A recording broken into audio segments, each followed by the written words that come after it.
আইনে, ইলেকশন আইনে বলা আছে যে প্রতিটি ভোটারকে বছরের একবার, মানে ইন্টেন্সিভ রিভিশনের সময় একবার তাকে একটা নোটিশ দিতে হবে। নোটিশটা হলো ফর্ম 4, 4 নম্বর ফর্মে, ওয়েবসাইটে দেখে নেবেন।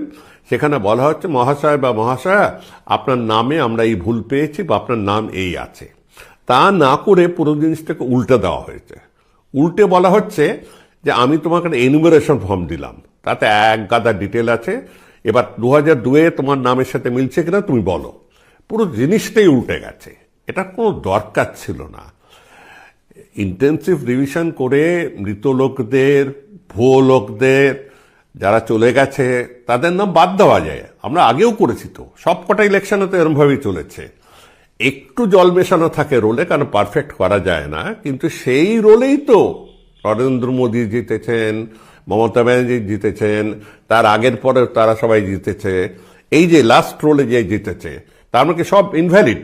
এই গণেশ কুমার আসার আগে যেসব রোল হয়েছে সব ইনভ্যালিড।